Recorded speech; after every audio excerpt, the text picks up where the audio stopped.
अपना अगला जो टॉपिक है वो है इक्विलिब्रियम। तो इक्विलिब्रियम का क्या मतलब होता है ये समझते हैं। इक्विलिब्रियम ऑलरेडी भी हम पढ़ चुके हैं लॉज ऑफ मोशन में। इक्विलिब्रियम का जो बेसिक मीनिंग हो जाता है वो है कि नेट फोर्स जीरो होना। और ट्रांसलेशनल इक्विलिब्रियम, ट्रांसलेशनल इक्विलिब्रियम जब भी कभी होगा इसका मतलब ये है कि उस बॉडी पे लगने वाला जो नेट फोर्स है वो जीरो होगा। जिस बॉडी पे भी ट्रांसलेशनल इक्विलिब्रियम है उस बॉडी का मतलब जो भी सिस्टम या जो बॉडी ट्रांसलेशनल इक्विलिब्रियम में है उस पे लगने वाला नेट फोर्स जीरो होगा। आगे जाके रोटेशनल इक्विलिब्रियम भी पढ़ेंगे जिसपे नेट टॉर्क जीरो करेंगे। तो अभी के लिए सिर्फ ट्रांसलेशनल इक्विलिब्रियम कर रहे हैं। जब भी नेट फोर्स जीरो होगा किसी सिस्टम पे तो वो बॉडी है वो इक्विलिब्रियम में होगी। अब देखो जो अपने पास में इक्विलिब्रियम है वो दो टाइप के हो सकते हैं। ठीक है, दो टाइप के मतलब नेट फोर्स जीरो होने से दो टाइप की सिचुएशन बन सकती है। सबसे पहले तो है स्टैटिक इक्विलिब्रियम। स्टैटिक इक्विलिब्रियम, जब भी कोई बॉडी है जिसपे नेट फोर्स जीरो है वो रेस्ट पे है और वो हमेशा ही रेस्ट पे रहती चली जाए। ठीक है, मतलब उस बॉडी की जो नेट वेलोसिटी है वो जीरो ही रहे और बॉडी पे लगने वाला नेट फोर्स तो जीरो है ही। ठीक है, तो ऐसे इक्विलिब्रियम को बोला जाएगा स्टैटिक इक्विलिब्रियम। दूसरे टाइप का इक्विलिब्रियम है वो है डायनामिक इक्विलिब्रियम। डायनामिक इक्विलिब्रियम, ठीक है, इस केस के अंदर में बॉडी मोशन में है। इस केस में बॉडी मोशन में रहेगी बट इसकी जो वेलोसिटी है वो कांस्टेंट रहेगी या यूनिफॉर्म रहेगी। कांस्टेंट वेलोसिटी से बॉडी चल रही है पर बॉडी इक्विलिब्रियम में है, तो इस इक्विलिब्रियम को बोला जाएगा डायनामिक इक्विलिब्रियम। तो ये दो टाइप के इक्विलिब्रियम होते हैं। ठीक है, बॉडी रुकी हुई हो तो भी हो सकता है, बॉडी मोशन में हो कांस्टेंट वेलोसिटी से तो भी इक्विलिब्रियम हो सकता है। ये चीज़ है अपने पास में इक्विलिब्रियम। अब इक्विलिब्रियम को अब हम पढ़ते हैं यहाँ पे पोटेंशियल एनर्जी की टर्म्स में, क्योंकि मेनली पोटेंशियल एनर्जी ही अपना जो मेन लॉजिक है वो है। तो देखो, in terms of potential energy, potential energy की टर्म्स में क्या है, जब भी नेट फोर्स जीरो है इसका मतलब है कि D U upon D R minus D U upon D R है वो जीरो है। तो rate of change of potential energy with respect to position, इसकी वैल्यू जीरो रहेगी। ठीक है, जब पोटेंशियल एनर्जी पोजीशन के साथ में चेंज नहीं हो रही है इसका मतलब है कि उस मोमेंट पे इक्विलिब्रियम है या उस पोजीशन पे इक्विलिब्रियम है। ठीक है, तो इक्विलिब्रियम के लिए पहली सिचुएशन जो है वो ये है। अब देखो इक्विलिब्रियम वाली चीज़ों को आगे कंटिन्यू करते हैं। अपने पास में इक्विलिब्रियम को तीन कैटेगरीज में डाला गया है, स्टेबल इक्विलिब्रियम, अनस्टेबल और न्यूट्रल इक्विलिब्रियम। तो सबसे पहले टाइप का इक्विलिब्रियम करते हैं। ठीक है, स्टेबल इक्विलिब्रियम।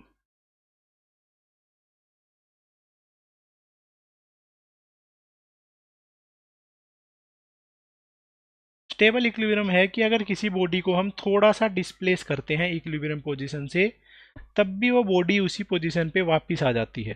तो ऐसे इक्विलिब्रियम को बोला जाता है stable equilibrium. The equilibrium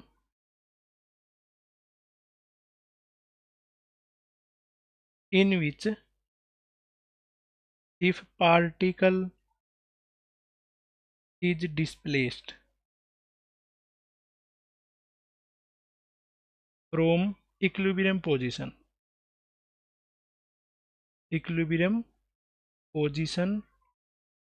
slightly, equilibrium position से हम अगर उसको थोड़ा सा डिस्प्लेस करते हैं तो उस पर फोर्स ऐसे लगता है कि पोजीशन को रिस्टोर करना चाहे। Then force will act such that it will restore its original position।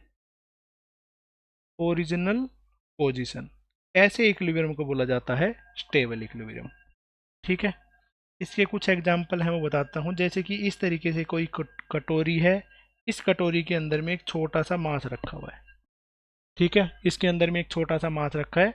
इस मास को अगर मैं राइट डायरेक्शन में डिस्प्लेस करता हूँ तो इसका डिस्प्लेसमेंट अगर राइट में है तो इस पे लगने वाला जो फोर्स है वो लेफ्ट डायरेक्शन में होगा। अगर ये राइट में होकर थोड़ा यहाँ पे आ जाता है तो फोर्स इसकी पोजीशन को वापस से रिस्टोर करना चाहता है, तो इस पे लगने वाला जो रिस्टोरिंग फोर्स है वो लेफ्ट डायरेक्शन में हो जाता है। तो ऐसे इक्विलिब्रियम को बोला जाता है स्टेबल इक्विलिब्रियम। मतलब ये अपनी पोजीशन को वापस से रिस्टोर कर देगा। एक अपने पास में पेंडुलम मान लेते हैं, इस तरीके से कोई पेंडुलम है। इस पेंडुलम को अगर मैं राइट डायरेक्शन में थोड़ा सा इसको राइट में लेके जाता हूँ ऐसे, तो इस पे जो फोर्स है उसका एक कंपोनेंट ऐसे रहेगा कि इसको वापस से इधर लेके जा सके। ठीक है, तो डिस्प्लेसमेंट अगर राइट में करूँगा तो इस पे रिस्टोरिंग फोर्स है वो लेफ्ट डायरेक्शन में लग जाएगा। तो इसका मतलब ये भी एक स्टेबल इक्विलिब्रियम ही है।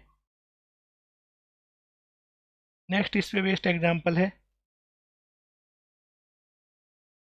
इस तरीके से एक स्प्रिंग है जो कि किसी मास के साथ में बांधी गई है। अगर मैं इस स्प्रिंग को राइट में डिस्प्लेस करता हूँ, एक्स पोजीशन से राइट में डिस्प्लेस करता हूँ, तो ये अपना जो फोर्स है इस तरीके से लगाता है कि वो रिस्टोरिंग फोर्स लेफ्ट डायरेक्शन में लग जाए। स्प्रिंग को राइट में खींचते हैं तो स्प्रिंग अपने को पीछे की डायरेक्शन में खींच रही होती है, तो ये हो जाता है स्प्रिंग का रिस्टोरिंग फोर्स।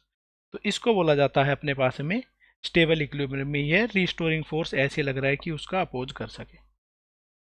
अब इसकी जो मैथमेटिकल टर्म्स हैं वो देख लेते हैं। बेटा इसमें जो भी रिस्टोरिंग फोर्स अपने पास में आया है वो पोजीशन के जस्ट अपोजिट डायरेक्शन में होता है। Restoring force is opposite direction to displacement, जिस तरफ मैंने डिस्प्लेस किया है उससे अपोजिट डायरेक्शन में रिस्टोरिंग फोर्स जनरेट होगा। ठीक है, तो इसका मतलब ये है कि rate of change of force with respect to position, ठीक है, D F upon D R लिख देता हूँ। फोर्स जो है वो पोजीशन के साथ में जो चेंज हो रहा है वो क्या है, नेगेटिव।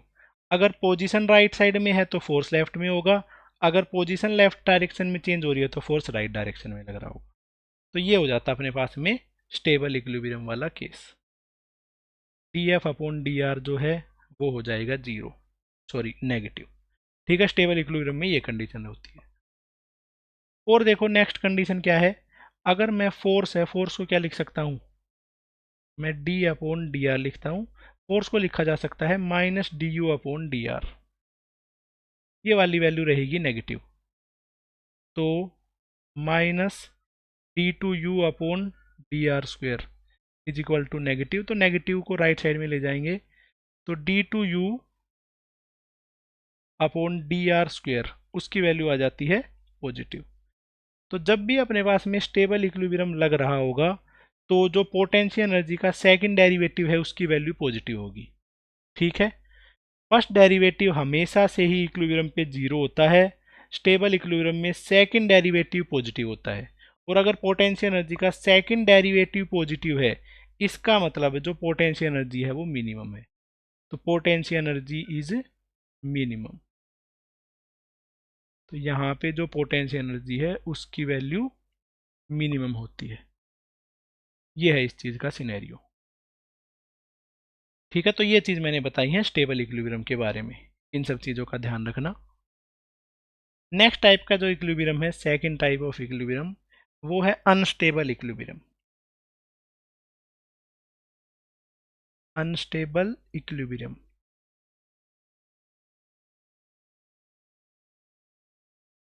अगर कोई बॉडी अपने पास में अनस्टेबल इक्विलिब्रियम में है तो उस चीज़ का क्या सेंस बनता है, उस चीज़ का क्या मतलब है, वो चीज़ समझते हैं। अनस्टेबल इक्विलिब्रियम का मतलब है कि अगर हम बॉडी को इक्विलिब्रियम से थोड़ा सा भी डिस्टर्ब करते हैं, जैसे उसको अगर मैं राइट साइड में लेके चला गया तो उस पर फोर्स भी ऐसे ही लगेगा कि बॉडी को राइट साइड में ही पुश करता हुआ चला जाएगा। तो ऐसे इक्विलिब्रियम को बोला जाता है अनस्टेबल इक्विलिब्रियम।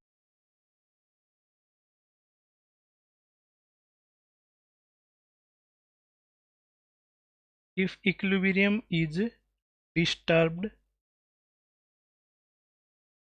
बाय स्लाइटली, अगर मैं इक्विलिब्रियम को थोड़ा सा डिस्प्लेस करता हूँ, स्लाइटली डिस्प्लेस करता हूँ, then force will act such that, force इस तरीके से लगेगा कि it will push body away from equilibrium. तो इस केस में फोर्स इस तरीके से लगेगा कि ये बॉडी को दूर की डायरेक्शन में ही पुश करता हुआ चला जाएगा।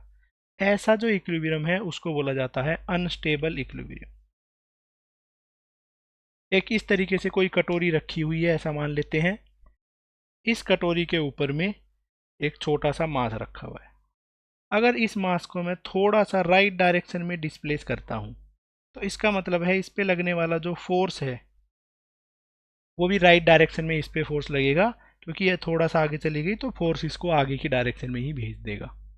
तो ऐसा इक्विलिब्रियम है उसको बोला जाएगा अनस्टेबल इक्विलिब्रियम, मतलब आगे की तरफ पहुंचाया फोर्स भी और आगे की तरफ लगता हुआ चला गया।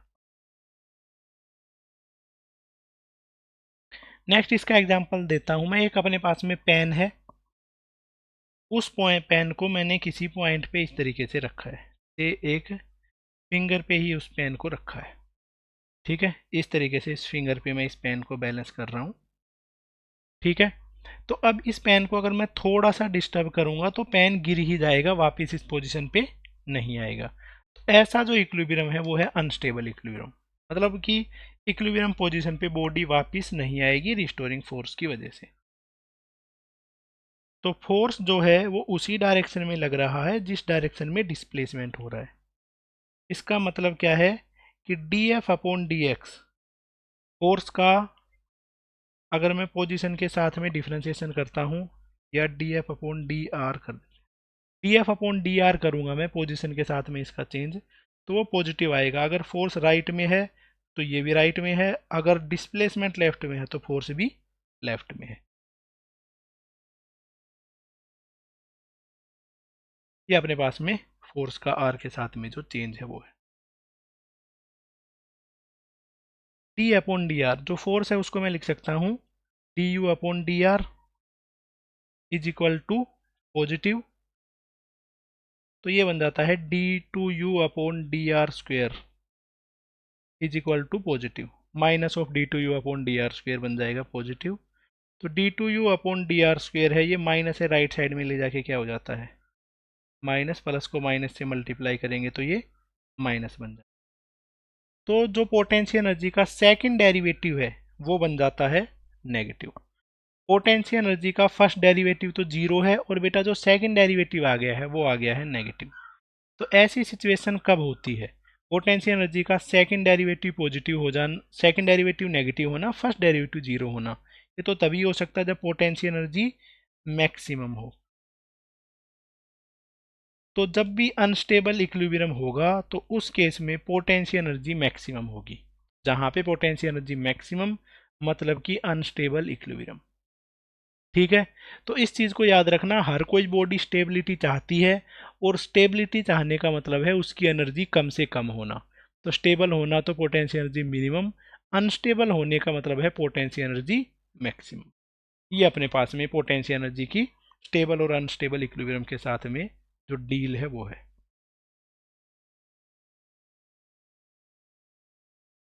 नेक्स्ट है अपने पास में थर्ड केस, जो कि है neutral equilibrium. Neutral equilibrium, neutral equilibrium का मतलब ये है कि अगर किसी बॉडी को हम थोड़ा सा डिस्प्लेस करें इक्विलिब्रियम पोजीशन से, तो डिस्प्लेस होने के बाद में भी इक्विलिब्रियम पोजीशन पे ही रहे, मतलब उसकी इक्विलिब्रियम पोजीशन डिस्टर्ब ही ना हो। ठीक है, मतलब हर जगह पे ही उसका इक्विलिब्रियम है। तो ऐसी को बोला जाता है न्यूट्रल इक्विलिब्रियम, कोई भी इसमें फोर्स जनरेट नहीं होता है। इफ इक्विलिब्रियम इज डिस्टर्ब्ड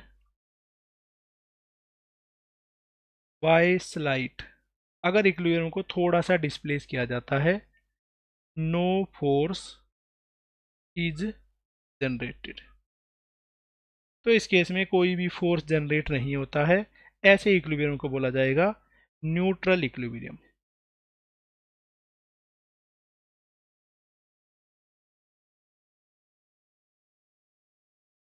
ये अपने पास में एक स्फीयर है, इस स्फीयर को मैंने इस हॉरिजॉन्टल सरफेस पे इतना सा डिस्प्लेस किया, तो आगे जाके रखा हुआ रह गया, इसमें कोई फोर्स जनरेट हुआ ही नहीं। तो ऐसा केस जिसमें कोई भी फोर्स जनरेट नहीं होता है उसमें D F upon D R उसकी वैल्यू भी जीरो होगी, और D two U upon D R square उसकी वैल्यू भी जीरो होगी। तो पोटेंशियल एनर्जी का जो सेकंड डेरिवेटिव है वो भी जीरो होगा, फर्स्ट डेरिवेटिव है वो भी जीरो होगा। तो ऐसे इक्विलिब्रियम को बोला जाता है न्यूट्रल इक्विलिब्रियम। सिंपल से सिनेरियो है, तीनों टाइप के जो इक्विलिब्रियम थे वो हमने लिख लिए।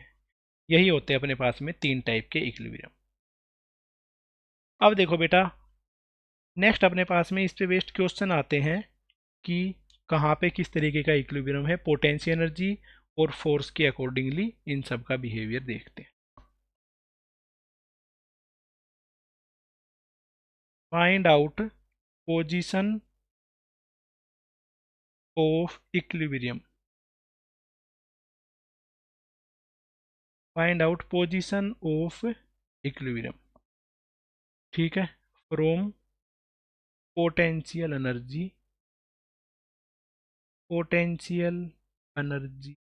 ग्राफ। पोटेंशियल एनर्जी का जो ग्राफ है उसका यूज करके इक्विलिब्रियम बताना है, कहाँ पे कैसा इक्विलिब्रियम होगा और कहाँ पे कौन सा इक्विलिब्रियम। ये है पोटेंशियल एनर्जी और ये है आर। तो एक ग्राफ अपने पास में ऐसा सा गिवन है, इस तरीके से ग्राफ गिवन है। इस ग्राफ में ये है पॉइंट ए, ये है पॉइंट बी, ये है पॉइंट सी और ये है पॉइंट डी। इस ग्राफ में ये चार पॉइंट है ए बी सी और डी। इस केस में हमें आइडेंटिफाई करना है कि कौन सा टाइप ऑफ इक्विलिब्रियम होगा, ठीक है, किस पॉइंट पे कैसा इक्विलिब्रियम होगा। ठीक है, identify the type of equilibrium. अलग अलग पॉइंट है, उन सब पॉइंट पे टाइप ऑफ इक्विलिब्रियम बताना है। ठीक है, तो टाइप ऑफ इक्विलिब्रियम बिल्कुल सिंपल है। अगर अपने पास में पोटेंशियल एनर्जी जहाँ पे मिनिमम है वहाँ पे स्टेबल इक्विलिब्रियम होगा, तो वो देख लेते हैं। पोटेंशियल एनर्जी मिनिमम है ए और सी पे, तो ए एंड सी यहाँ पे जो इक्विलिब्रियम है वो क्या है, स्टेबल। नेक्स्ट जहाँ पे पोटेंशियल एनर्जी मैक्सिमम है वहाँ पे अनस्टेबल, तो बी वाले पॉइंट पे जो इक्विलिब्रियम है वो है अनस्टेबल, और डी वाले पॉइंट पे जो इक्विलिब्रियम है वो है न्यूट्रल। आई होप ये सारे के सारे पॉइंट आपको क्लियर हो गए होंगे, यहाँ पे कोई भी दिक्कत वाली बात नहीं है। चलो, और फोर्स का ग्राफ है, फोर्स के ग्राफ से भी समझते हैं कहाँ पे किस तरीके का इक्विलिब्रियम होगा।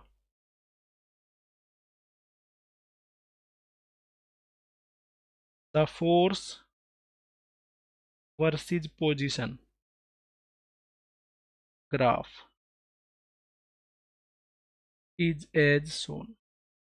फोर्स और पोजीशन का मैं ग्राफ बनाता हूँ इस तरीके से, ऐसे इस डायरेक्शन में है फोर्स और इस डायरेक्शन में है फोर्स और इस डायरेक्शन में है पोजीशन। ये है अपने पास में ग्राफ। इस ग्राफ में हमें बताना है कहाँ पे स्टेबल है, कहाँ पे अनस्टेबल है, कहाँ पे कैसा कुछ पॉइंट है। इस वाले पॉइंट को और एक इस पॉइंट को, ये वाला पॉइंट तो जीरो ही है। इस पॉइंट को मैं बोल रहा हूँ x1, इस पॉइंट को बोल रहा हूँ -x2। ये अपने पास में पॉइंट है। ठीक है, इस क्वेश्चन को लिखो और इस क्वेश्चन का जो आंसर है वो कमेंट बॉक्स में लिखो कि कहाँ पे किस तरीके का इक्विलिब्रियम है। टाइम स्टम्प के साथ में लिखना ताकि मुझे समझने में या देखने में आसान रहे तुमने इसका आंसर निकाला था। तो बेटा ये है अपने पास में क्वेश्चन, इसमें हमें निकालना है स्टेबल और अनस्टेबल इक्विलिब्रियम वाली जो पोजीशन है वो कौन सी।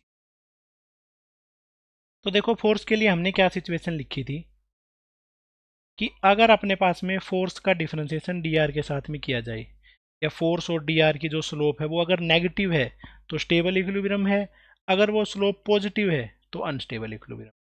D F upon D R के लिए सिचुएशन लिखी हुई है, तो ये D F upon D R ही है या D F upon D X ही है। तो इस तरीके से हमें पता चल जाएगा स्टेबल और अनस्टेबल इक्विलिब्रियम का। जहाँ पे स्लोप नेगेटिव है स्टेबल, जहाँ पे स्लोप पॉजिटिव है अनस्टेबल। सबसे पहली चीज़ देखना ज़रूरी है कि बेटा नेट फोर्स जीरो होना चाहिए। तो नेट फोर्स जीरो है x1 और x2 इन दो पॉइंट्स पे, यहाँ पे तो नेट फोर्स नेगेटिव है। तो ये दो ही पॉइंट इक्विलिब्रियम के हैं और इन दोनों के ऊपर में देखना है कौन सा स्टेबल है। तो ये है स्टेबल, ये है अनस्टेबल।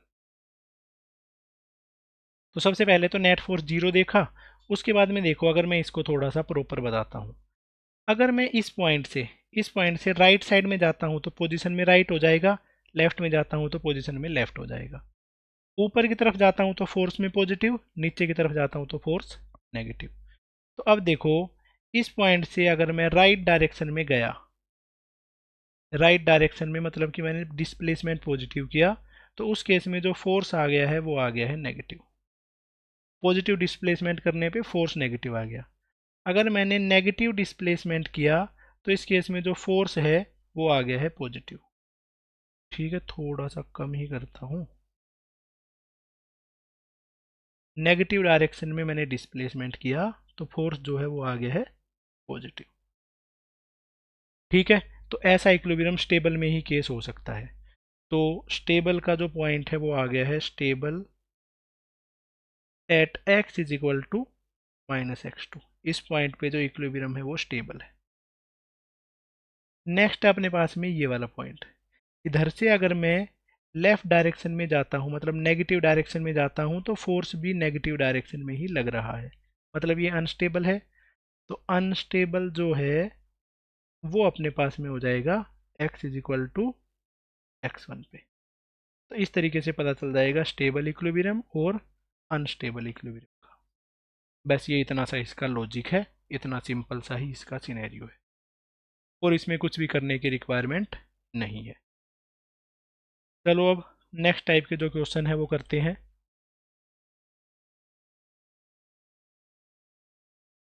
अगर अपने पास में पोटेंशियल एनर्जी गिवन है इस तरीके से 4x² माइनस 3x³ इस तरीके से अगर पोटेंशियल एनर्जी गिवन है, फिर हमें कैलकुलेट करना है कि कहाँ पे स्टेबल इक्विलिब्रियम होगा, कहाँ पे अनस्टेबल इक्विलिब्रियम होगा, कहाँ पे न्यूट्रल इक्विलिब्रियम होगा। तब कैलकुलेशन किस तरीके से करी जाएगी। Calculate point of equilibrium, equilibrium का पॉइंट बताना है and also type of equilibrium.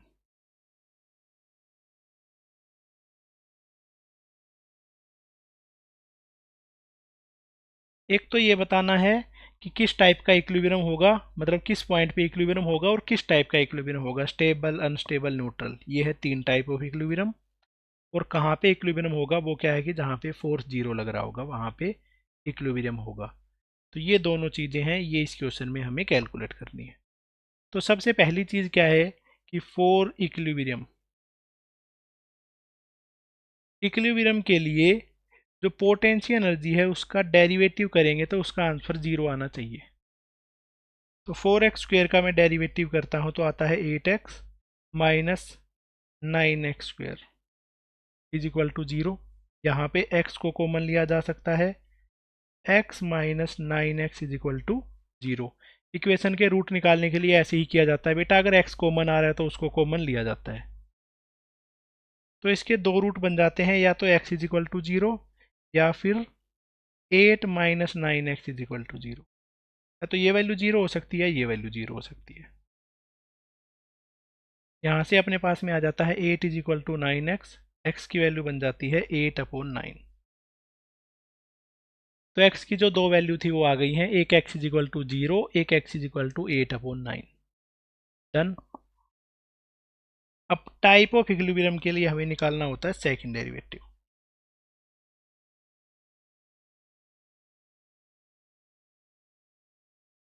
अब इसका जो सेकंड डेरिवेटिव है वो क्या होगा, ये था फर्स्ट डेरिवेटिव, इसका एक और बार डिफ्रेंसिएशन कर देंगे तो 8 माइनस 18x, ये अपने पास में आ गया है इसका सेकंड डेरिवेटिव। अब दोनों पॉइंट हैं, इन दोनों पॉइंट पे चेक करते हैं। सबसे पहला at x is equal to 0 d/u/dx², 8 minus 18 into 0, ये बन गया है 8। तो इसका मतलब है सेकंड डेरिवेटिव है वो आ गया है अपने पास में पॉजिटिव।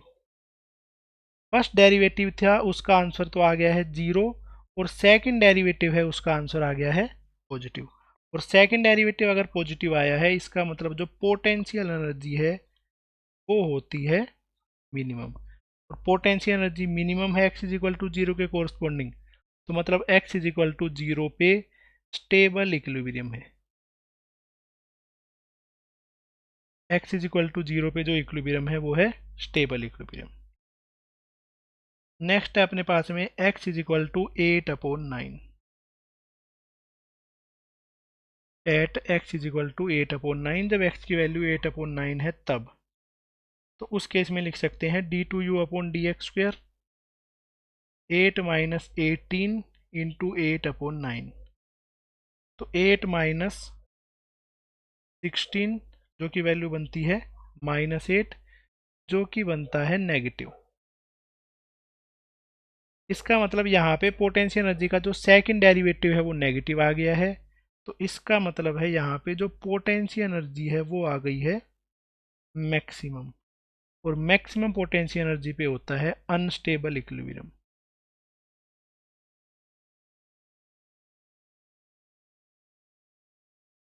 पोटेंशियल एनर्जी जब मैक्सिमम होती है तो वहाँ पे होता है अनस्टेबल इक्विलिब्रियम। तो इस तरीके से अलग अलग टाइप के जो इक्विलिब्रियम है उनको हम आइडेंटिफाई कर सकते हैं इक्वेशन की टर्म्स में, अगर पोटेंशियल एनर्जी गिवन हो तब। तो नेक्स्ट जो अपना टॉपिक है वो है कंजर्वेशन ऑफ मैकेनिकल एनर्जी।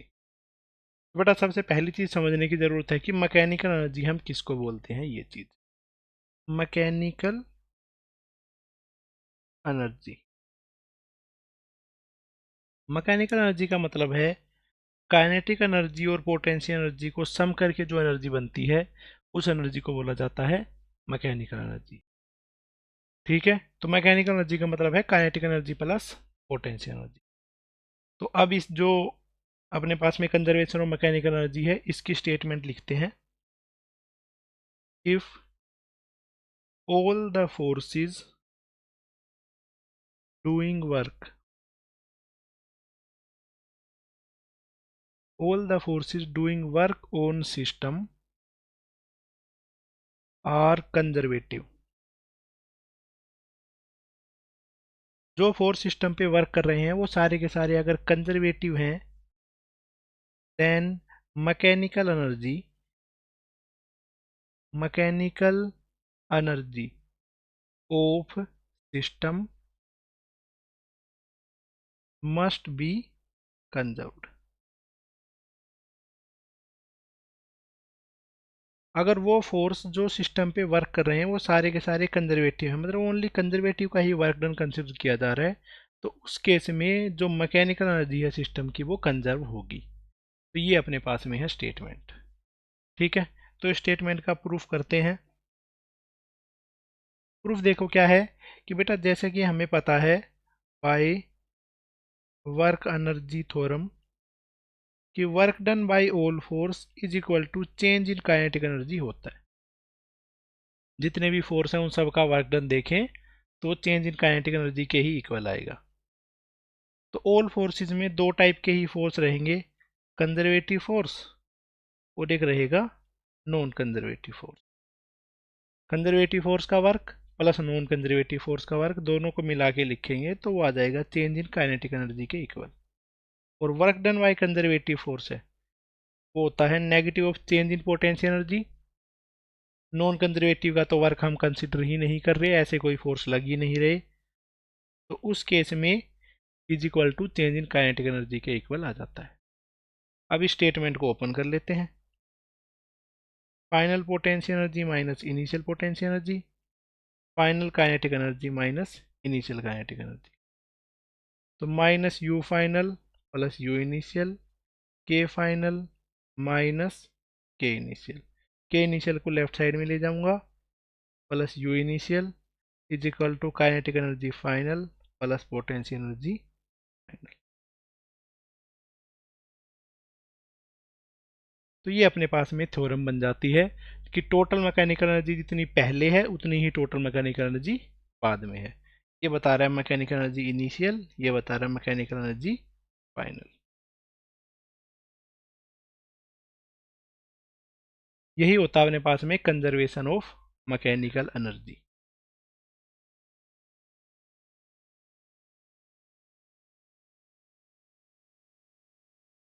इसके बाद में नेक्स्ट देखो, इस पे बेस्ड क्वेश्चन करते हैं। तो एक क्वेश्चन है कि लेट अ ब्लॉक, इस वाले क्वेश्चन को हम वर्क एनर्जी थ्योरम से पहले ही कर चुके हैं, बट इस वाली थ्योरम से इसको प्रूव करते हैं। Let a block of mass capital M is moving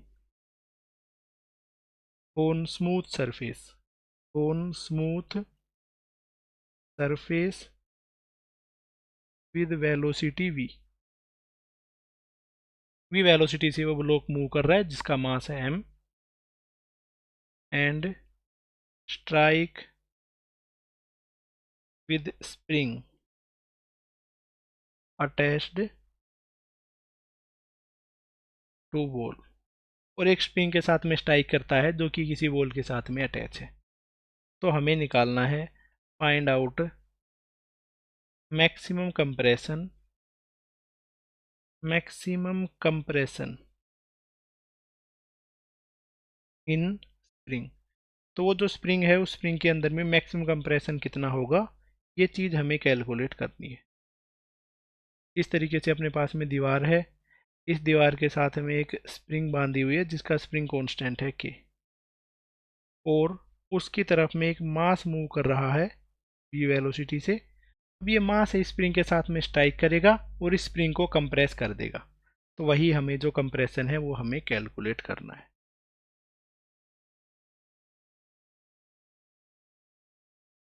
चलो तो देखो कैलकुलेट करते हैं। अब ये मास है बेटा, जैसे जैसे इस स्प्रिंग के पास में जाता हुआ जाएगा, ठीक है, तो इस स्प्रिंग को कंप्रेस करता रहेगा।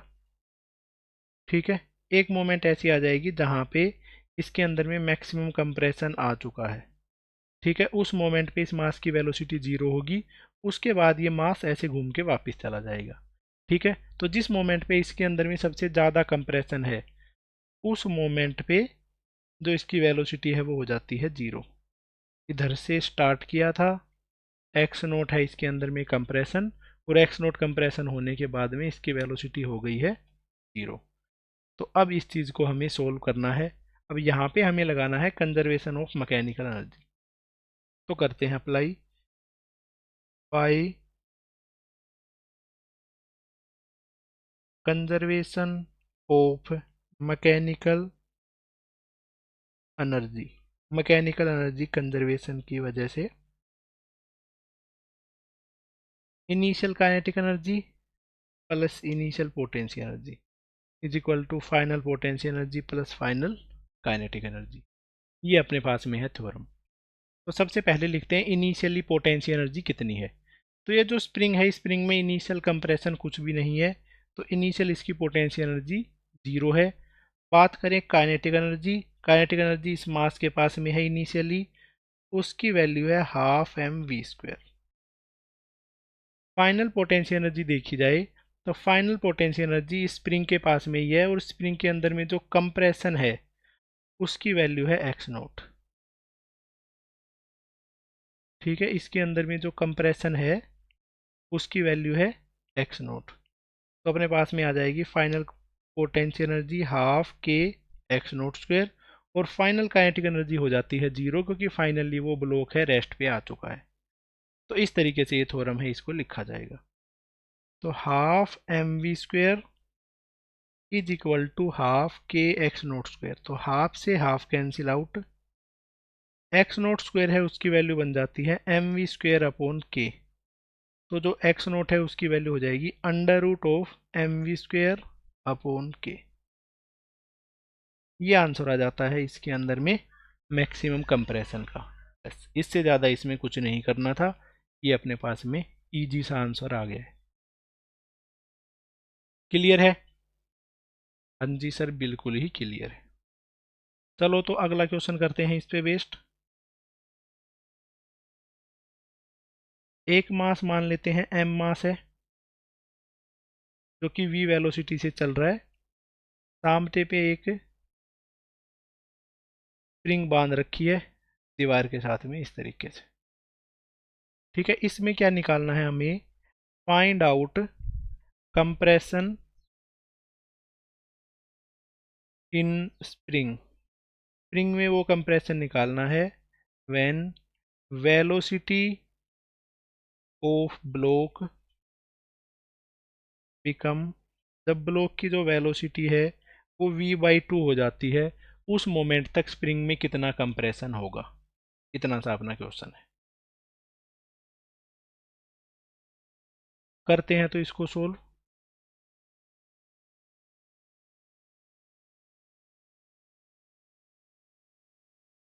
तो देखो, अब तो क्योंकि अपने पास में ये इन्फॉर्मेशन गिवन ही है कि इसमें जो कंप्रेशन है वो जब निकालना है जब इस ब्लॉक की वेलोसिटी हो जाती है v/2।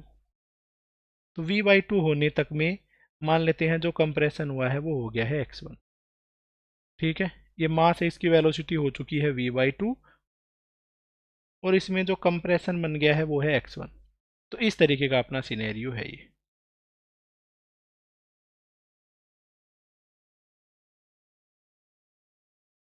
ओके, तो अब यहाँ पे लगाते हैं कंजर्वेशन ऑफ मैकेनिकल एनर्जी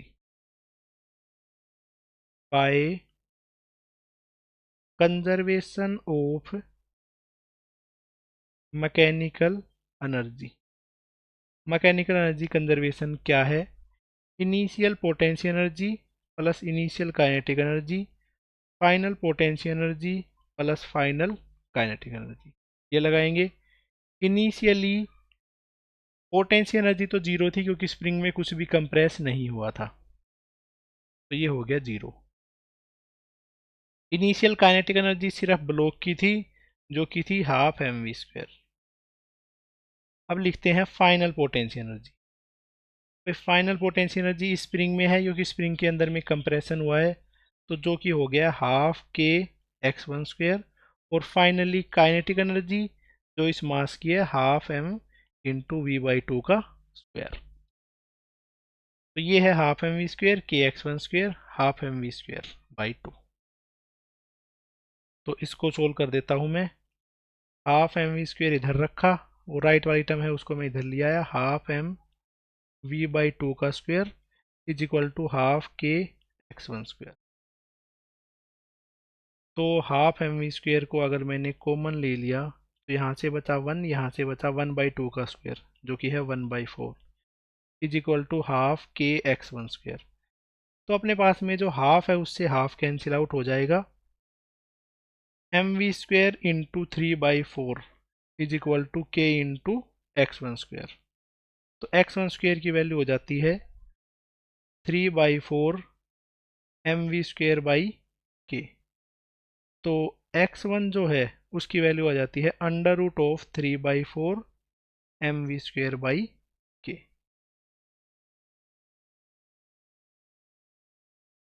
ये बन जाता है दूसरे केस में जो कंप्रेशन स्प्रिंग में आया है उसकी वैल्यू। बस इतना सा आंसर हमें निकालना था, इससे ज़्यादा इस क्वेश्चन में और कुछ भी नहीं था। क्लियर सा कंसेप्ट है, बस इस चीज़ को ध्यान रखना है और इससे ज़्यादा कुछ भी करने की रिक्वायरमेंट नहीं है।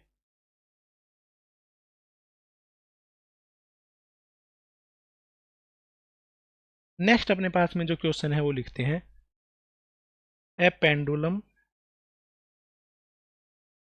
Is released from. एक पेंडुलम है जिसको हमने रिलीज कर दिया है फ्रोम हॉरिजॉन्टल, हॉरिजॉन्टली उसको बना के उसको रिलीज कर दिया है। Find its velocity when it reach to bottom. जब ये पेंडुलम ऐसे घूमते हुए बॉटम तक पहुंच जाएगा तो उस मोमेंट पे इस पेंडुलम की वेलोसिटी कितनी होगी, ये हमें कैलकुलेट करना है। ओके, स्टेटमेंट को देखो एक बार फिर से समझाता हूँ। इस तरीके से जो पेंडुलम है ना उसको मैंने रखा हुआ है, ठीक है। इसको मैंने v is equal to 0 velocity से रिलीज किया है, इस मोमेंट पे इस तरीके से रिलीज किया है। जब ये पेंडुलम इस तरीके से पहुंच जाएगा यहाँ वाली सिचुएशन पे,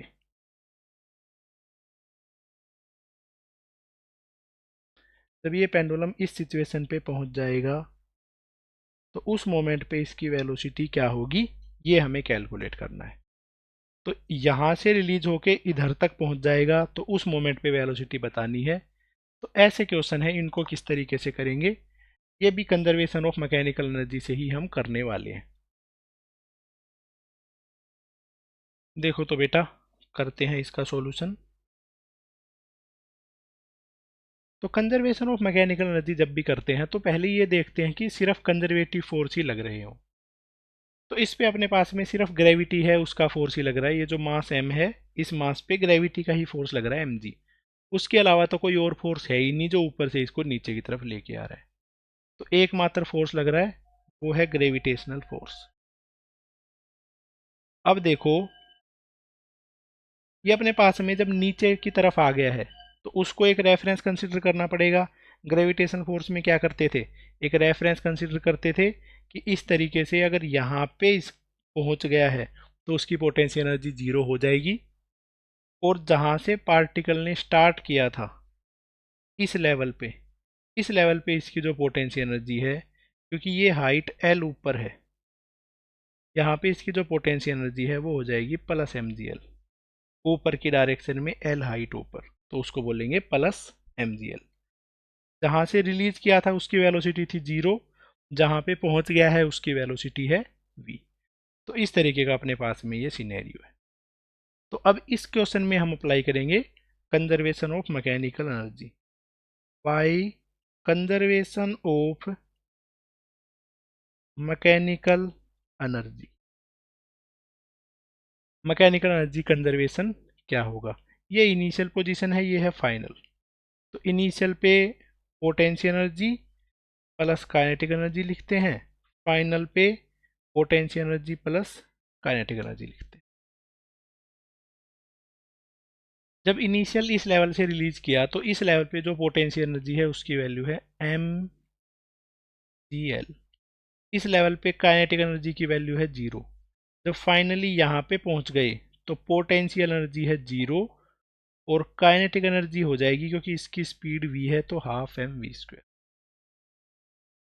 तो इधर से आ जाता है mgl is equal to half M V square. तो m से m cancel out, v square है उसकी वैल्यू बन जाती है 2gl, और जो v है उसकी वैल्यू बन जाती है अंडर रूट 2gl।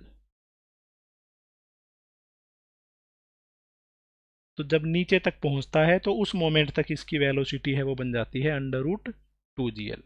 बस ये बन जाता है इसका आंसर।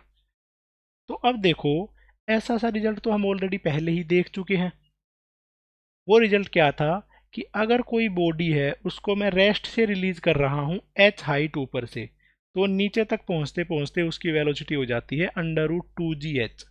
वही वाला रिजल्ट इसके अंदर में यूज हो रहा है।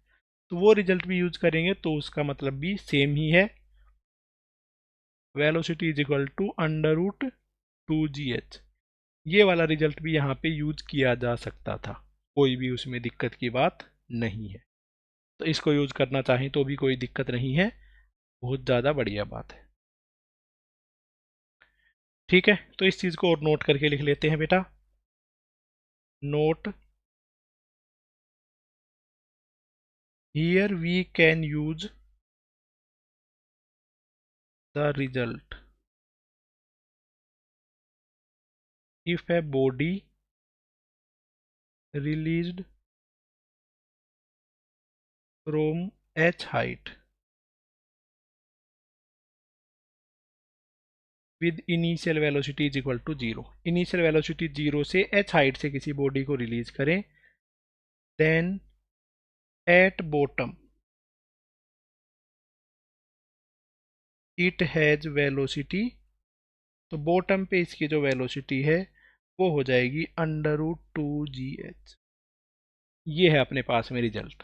इस रिजल्ट को हम डायरेक्टली यूज कर सकते हैं। इतनी सी चीज़ है जिसको हमें ध्यान रखने की ज़रूरत है। चलो तो इसके बाद में नेक्स्ट क्वेश्चन करते हैं।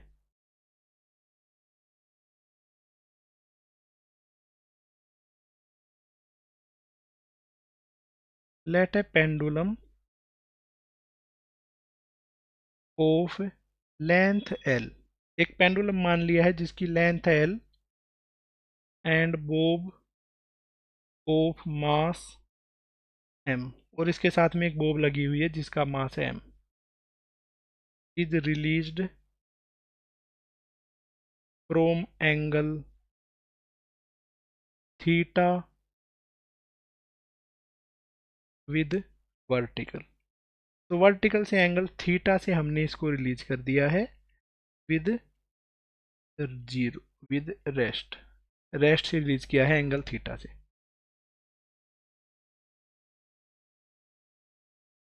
Find out its velocity at lowest point, at lowest position.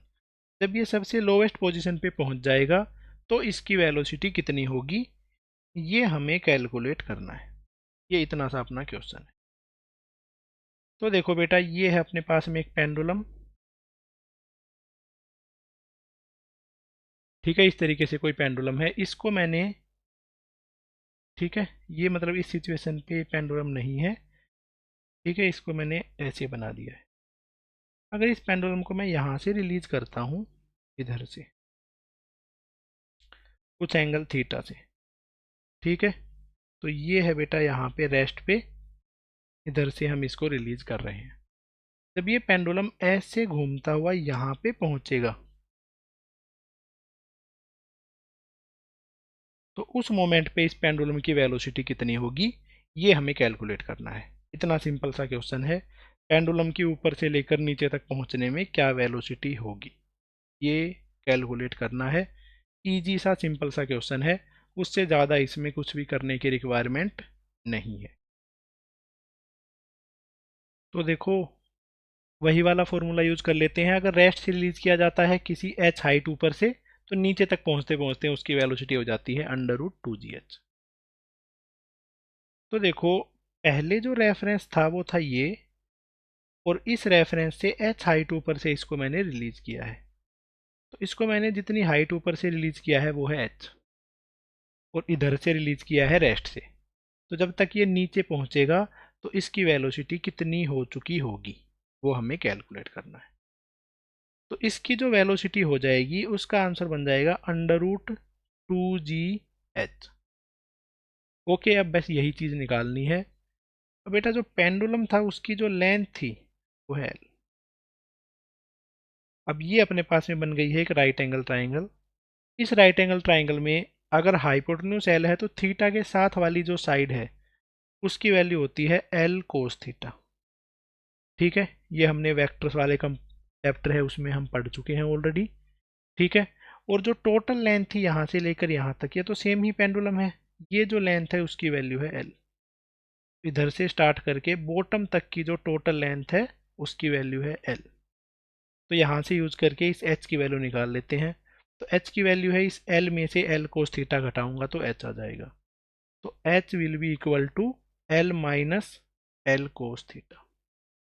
तो L into 1 minus cos theta, ये हो जाती है इस h की वैल्यू, और जो वेलोसिटी है उसकी वैल्यू हो जाती है √2gl into 1 minus cos theta.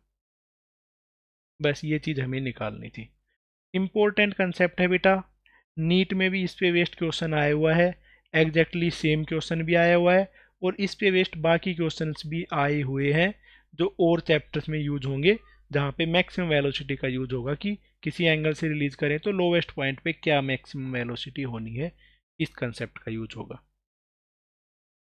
तो इसलिए एक बहुत ज़्यादा इंपॉर्टेंट क्वेश्चन ये बन जाता है। ओके, बिल्कुल ध्यान रखना इस क्वेश्चन का।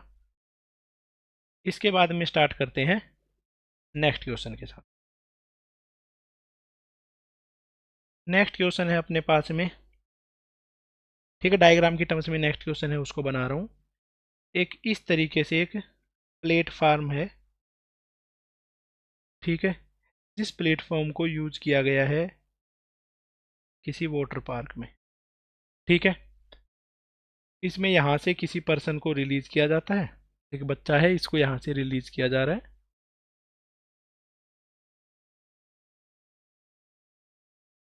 रेस्ट से इधर से रिलीज किया जाता है, ये कुछ हाइट है,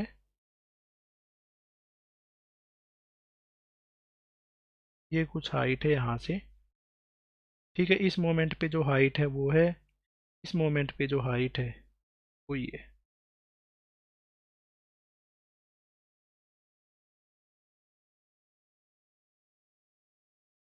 100 मीटर की हाइट से इसको रिलीज़ किया गया है। जब ये यहाँ पे नीचे पहुँचता है तो इसकी वेलोसिटी हो जाती है 20, मतलब इसकी हाइट है, इस लेवल पे जो हाइट है वो है 20 मीटर।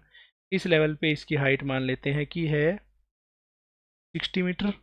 और इस पे मैं कुछ पॉइंट बनाता हूँ, जैसे यहाँ से रिलीज़ किया गया था, इस पॉइंट को मैं बोल देता हूँ ए, इस पॉइंट को बोल देता हूँ बी, और इस पॉइंट को मैंने बोल दिया है सी। अब अगर रेड से रिलीज करते हैं स्मूथ सरफेस पे, तो ए बी और सी तक पहुंचते पहुंचते इसकी वेलोसिटी कितनी हो जाती है। तो अपने पास में क्वेश्चन क्या है कि find out velocity of the person at point A B and C. A B और सी इन पॉइंट्स तक ये पहुंचेगा, तो जब तक ये नीचे पहुंचेगा तब तक इसकी वेलोसिटी कितनी हो चुकी होगी। ओके, देखना अब बेटा, रेस्ट से रिलीज किया है, रेस्ट से रिलीज करते हुए यहाँ पे जाएगा, फिर यहाँ पे जाएगा और ऐसे घूमते हुए इधर तक जाएगा। ओके, तो अब देखो, जब भी कोई पार्टिकल रेस्ट से रिलीज किया जाता है, उस क्वेश्चन में मैंने क्या कंसेप्ट बताया हुआ है, उस चीज़ को रिकॉल करो। अगर कोई भी रेस्ट से रिलीज करेगा और से ए वाले पॉइंट तक पहुंच गया है, तो उस तक उसकी वेलोसिटी बन जाएगी √2gh। ये वाला फॉर्मूला ही मैंने बताया है, बट इसमें ध्यान रखने की ज़रूरत है, इस हाइट से रिलीज किया गया था, ए वाला लेवल है वो इस हाइट पे है। ठीक है, इन दोनों पॉइंट में जो हाइट का गैप है वो ही हमें निकालना है। ये था बेटा 100 मीटर, ये है 20 मीटर, तो इतना सा जो गैप है वो बन जाएगा 80 मीटर। तो इसका आंसर बन जाएगा √2 × 10, और ये वाली हाइट है 80, तो ये आ जाएगा √1600, मतलब कि 40 मीटर पर सेकेंड। ए वाले पॉइंट तक पहुंचते पहुंचते इसकी जो वेलोसिटी है वो हो जाती है 40 मीटर पर सेकेंड। अब ये यहाँ से रिलीज होकर जब बी तक पहुंचेगा, तो बी वाले पॉइंट तक इसकी वेलोसिटी क्या हो जाएगी। ठीक है, तो ये चीज़ समझते हैं। यहाँ तक की हाइट थी 100 मीटर, यहाँ तक की हाइट है 60 मीटर, तो इतना सा जो गैप बच गया है वो है अपने पास में 40 मीटर। बस ये निकाल लेते हैं, बी वाले पॉइंट पे √2g × 40 मीटर, तो इसका आंसर हो जाता है 20 × 40, तो ये बन जाएगा 400 × 2। तो 400 का रूट है वो है 20, 2 का रूट हो गया 2, तो ये आंसर बन जाता है 20 √2 मीटर पर सेकेंड। बी पे जो पहुंचने पे वेलोसिटी बनती है वो ये हो जाती है। अब नेक्स्ट निकालते हैं, वेलोसिटी जब ये सी पे पहुंचेगा तो कितनी होगी। उसका आंसर आ जाएगा √2g। इस लेवल से लेकर सी तक पहुंचा है, तो बीच में जो गैप है वो है 100 मीटर, तो √2g × 100, तो इसका आंसर आ जाता है 220 × 00, ये बन जाता है। तो इसको मैं लिख सकता हूँ 400 × 5, तो इसकी वैल्यू हो जाएगी 20 √5 मीटर पर सेकेंड। तो ऐसे करके इस तरीके की जो भी वेलोसिटी है उसको हम कैलकुलेट कर सकते हैं। और इस चैप्टर के अगर आपको नोट्स की रिक्वायरमेंट है तो आप हमारा टेलीग्राम चैनल ज्वाइन कर सकते हैं, और जो टेलीग्राम चैनल का जो लिंक है वो आपको चैनल के डिस्क्रिप्शन बॉक्स में मिल जाएगा। तो चैनल का डिस्क्रिप्शन है, वहाँ पे इस चैनल, जो टेलीग्राम चैनल है उनके लिंक रखे हुए हैं।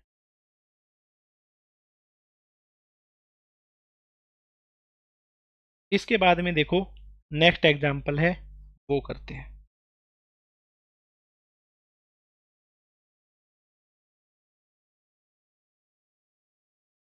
देखो एक इस तरीके से रैंप बनाया गया है, स्मूथ रैंप है, ऐसे कुछ करके ये रैंप है उसको बनाया गया है। इस रैंप से एक बॉल है उसको रिलीज किया जाता है इस डायरेक्शन में 40 मीटर पर सेकंड से।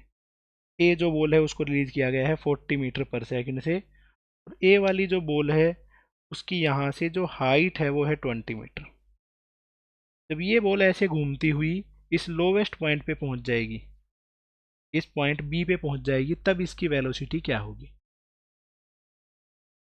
If the ball is released from point A with speed 40 metre per second, 40 metre per second की स्पीड से उसको रिलीज किया गया है, find out its velocity at point B. जब ये पॉइंट बी पे पहुंचेगा तब इसकी वेलोसिटी कितनी होगी? ये अपने पास में क्वेश्चन है, इसको ही हमें कैलकुलेट करना है।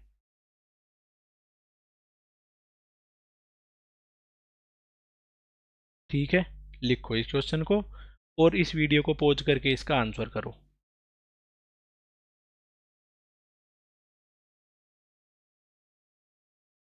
ठीक है, तो चलो इसका आंसर मैं बताता हूँ। अब बेटा यहाँ पे रेस्ट से रिलीज इसको नहीं किया गया है, तो रेस्ट वाला कंसेप्ट यहाँ पे एप्लीकेबल नहीं होगा बिल्कुल भी। √2gh से इसका आंसर नहीं निकलेगा, इसका आंसर थोड़े प्रॉपर तरीके से ही निकलेगा। अब जो लोवेस्ट पॉइंट पे है वहाँ पे पोटेंशियल एनर्जी मान लेता हूँ 0। अब इस रेफरेंस को बना लेता हूँ, ये लोवेस्ट पॉइंट से h हाइट ऊपर है, तो यहाँ पे जो पोटेंशियल एनर्जी है वो बन जाती है mgh, h की वैल्यू है 20। इस लेवल पे पोटेंशियल एनर्जी बन गई है mg×20। यहाँ पे जो वेलोसिटी थी वो थी 40 मीटर पर सेकंड। बी पे जब ये पार्टिकल पहुँच जाएगा तब इसकी जो वेलोसिटी होगी उसको मैं मान लेता हूँ कि v हो गई है।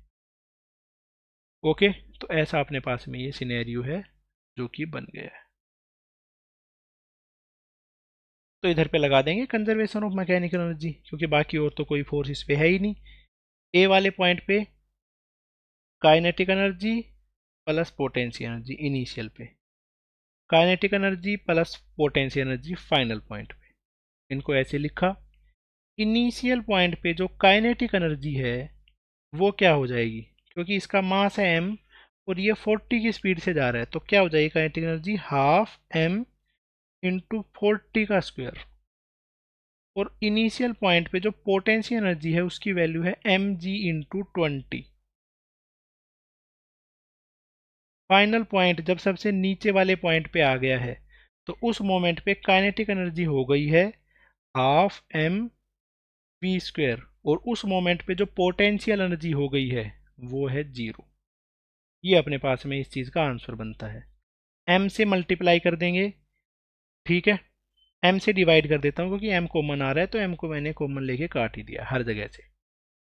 ठीक है, 2 से मल्टीप्लाई कर देता हूँ, तो ये बन जाता है 40² plus g×20 is equal to v²। 2 से जो मल्टीप्लाई किया था यहाँ पे भी करना था, बाकी सब पे तो 2 कैंसिल ही हो गया। तो ये हो चुका है 1600 plus 400 is equal to v²। 2000 is equal to v², तो v है उसकी वैल्यू बन जाती है √2000, √400×5, तो जिसको लिखा जा सकता है 20√5 मीटर पर सेकेंड। ये वो वेलोसिटी है जिस वेलोसिटी से पार्टिकल बॉटम पे पहुंच जाएगा। बस इतनी सी ही वेलोसिटी निकालनी थी, इससे ज़्यादा इसमें हमें कुछ भी करने की रिक्वायरमेंट नहीं है। ओके, सिंपल सा क्वेश्चन था, ज़्यादा कुछ इसमें नहीं करना था।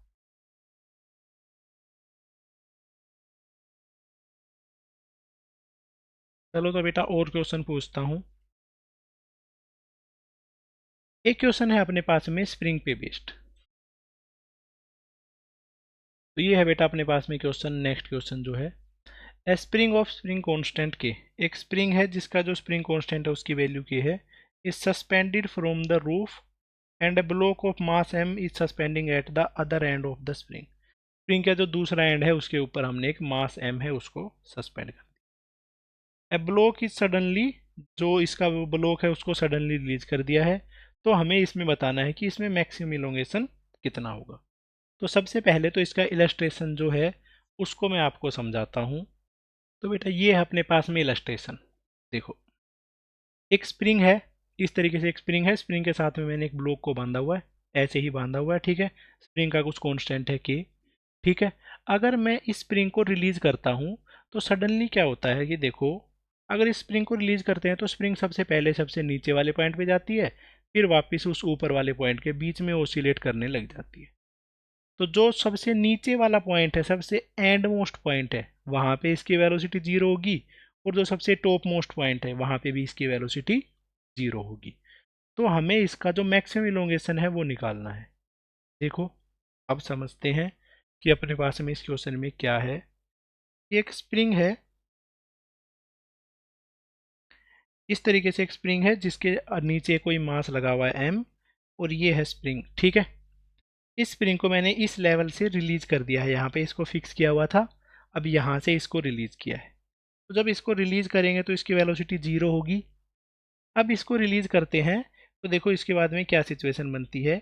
ये जो स्प्रिंग है ये सबसे इसके लोवेस्ट वाले पॉइंट पे जाती है, फिर उसके बाद में वापस आ जाती है, ऐसे ऐसे ही हमेशा के लिए करती रहेगी। तो स्प्रिंग का जो टॉप मोस्ट पॉइंट था वो इस लेवल पे था, अब जो स्प्रिंग सबसे नीचे वाले पॉइंट पे गई है वो यहाँ पे है, ठीक है। क्योंकि एम वाला मास यहाँ से घूम के ऐसे वापस ऊपर जा रहा है, इसका मतलब कि एंड वाले पॉइंट पे इस मास की वेलोसिटी जीरो ही होगी। ओके, अब जो मैक्सिमम इलोंगेशन है उसको मैंने मान लिया है कि एक्स नोट का इसके अंदर में मैक्सिमम इलोंगेशन होगा। ये अपने पास में बन चुका है क्वेश्चन। सिंपल क्वेश्चन है, ज़्यादा इसमें कुछ दिक्कत वाली बात नहीं है। इस तरीके का ही क्वेश्चन है। देखो वापस से एक बार जो इलस्ट्रेशन है उसको देख लो, कि जो स्प्रिंग है वो अपने पास में हाईएस्ट पॉइंट से स्टार्ट होकर सबसे नीचे वाले पॉइंट पे जा रही है। तो जहाँ पे भी यू टर्न लेती है स्प्रिंग, जो ब्लॉक है वो, वहाँ पे उसकी वेलोसिटी जीरो होती है। तो हाईएस्ट पॉइंट पे भी वेलोसिटी जीरो है, लोवेस्ट पॉइंट पे भी वेलोसिटी इसकी जीरो है। तो अब इन दोनों पॉइंट के बीच में कंजर्वेशन ऑफ मैकेनिकल एनर्जी लगा लेता हूँ मैं। By conservation of mechanical energy, initial potential energy plus initial kinetic energy is equal to final potential energy plus final kinetic energy. But बेटा इसमें एक और चीज़ समझने की है, इसमें जो पोटेंशियल एनर्जी है वो स्प्रिंग की भी है, स्प्रिंग में भी एक्सपेंशन कंप्रेशन हो रहा है, ठीक है, और साथ साथ में ग्रेविटी की भी एनर्जी है। तो पोटेंशियल एनर्जी में दो टर्म आएंगी, एक तो स्प्रिंग की और एक ग्रेविटी की। तो इनिशियल पे देखो, इनिशियल पे तो पहले ग्रेविटी की टर्म्स के लिए यू लिखना पड़ेगा भाई। तो यहाँ पे जो पोटेंशियल एनर्जी वो जीरो है, इससे एक्स नोट ऊपर जो पोटेंशियल एनर्जी है वो हो जाएगी एम जी एक्स नोट। तो इनिशियल वाला पॉइंट मैं ये मान लेता हूँ, इनिशियल पॉइंट पे ग्रेविटेशनल पोटेंशियल एनर्जी है M G X naught. Spring के अंदर में कोई भी इलोंगेशन नहीं है तो स्प्रिंग की एनर्जी है जीरो। काइनेटिक एनर्जी की जो इनिशियल वैल्यू है वो है जीरो। पोटेंशियल एनर्जी जो फाइनल है उसमें ग्रेविटेशनल वाली जो टर्म है वो है जीरो। बट बेटा स्प्रिंग में इलोंगेशन आ चुका है x1, तो स्प्रिंग वाला उसमें जो कंपोनेंट है वो क्या हो जाएगा, हाफ के एक्स नोट का स्क्वायर। एक्स नोट इलोंगेशन आया है, हाफ के एक्स नोट का स्क्वायर प्लस फाइनली जो काइनेटिक एनर्जी है उसकी वैल्यू है जीरो। तो ये अपने पास में वैल्यूज आ गई है, M G X note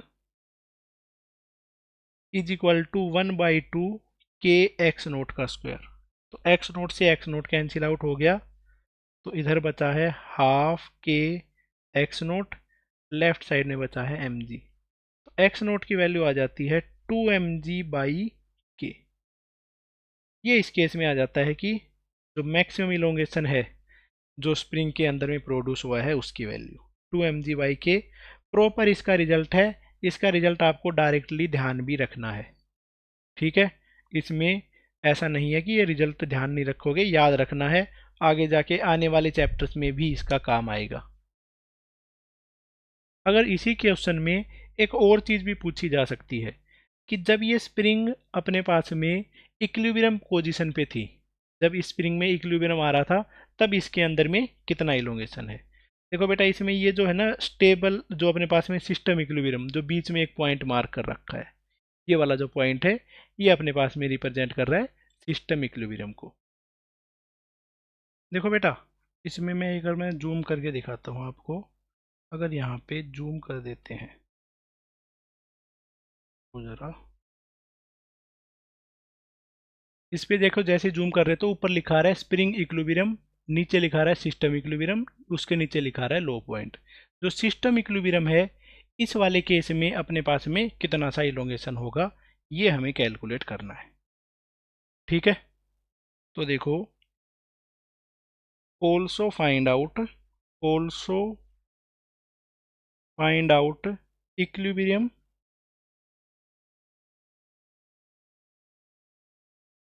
extension इन स्प्रिंग, कि स्प्रिंग के अंदर में इक्विलिब्रियम पोजीशन पे कितना एक्सटेंशन होगा।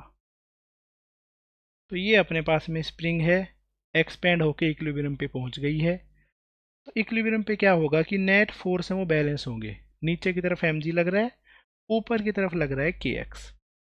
बेटा जो kx है वो mg के ही इक्वल है, तभी जाके इक्विलिब्रियम आया है। तो इक्विलिब्रियम में जो एक्सटेंशन है उसकी वैल्यू आ जाती है mg बाई के। तो इक्विलिब्रियम पे एक्सटेंशन पूछे तो mg बाई के, और जो मैक्सिमम एक्सटेंशन वो पूछे तो आ जाता है 2mg बाई के।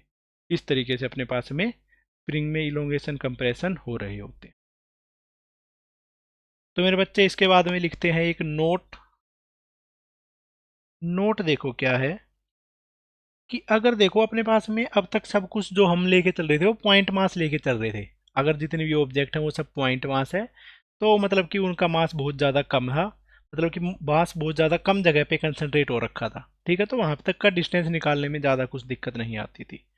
अगर अपने पास में कोई लार्ज ऑब्जेक्ट है, एक्सटेंडेड बॉडी है, तो उस केस में पोटेंशियल एनर्जी कैसे कैलकुलेट करेंगे। तो ऐसा कोई आता है केस एक्सटेंडेड बॉडी वाला, तो उस केस में पोटेंशियल एनर्जी कैलकुलेट करी जाती है सेंटर ऑफ मास से। ठीक है, इफ देयर इज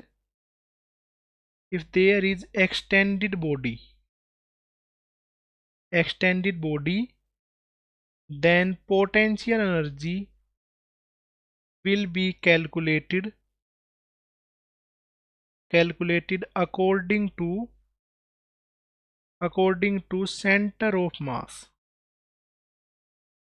अगर कभी कोई एक्सटेंडेड बॉडी है तो उसका जो पोटेंशियल एनर्जी कैलकुलेशन करते टाइम में हम सेंटर ऑफ मास की जो हाइट है वो लेके चलते हैं। तो उस केस में जो पोटेंशियल एनर्जी का फॉर्मूला बन जाएगा वो हो जाएगा mass of body into G into height of centre of mass. तो सेंटर ऑफ मास वाला पॉइंट है, उसकी कितनी सी हाइट है वो सब लेके चलते हैं। ओके, चलो एक एग्जाम्पल से स्टार्ट करता हूँ। जैसे कि potential energy of A road हमें निकालना है। एक रोड है, इस तरीके से ये रोड है। ठीक है, और इस रोड की जो हाइट है वो है h, और इसका जो सेंटर ऑफ मास है वो यहाँ पे है। ठीक है, तो सेंटर ऑफ मास तक की जो इसकी हाइट है वो है h/2।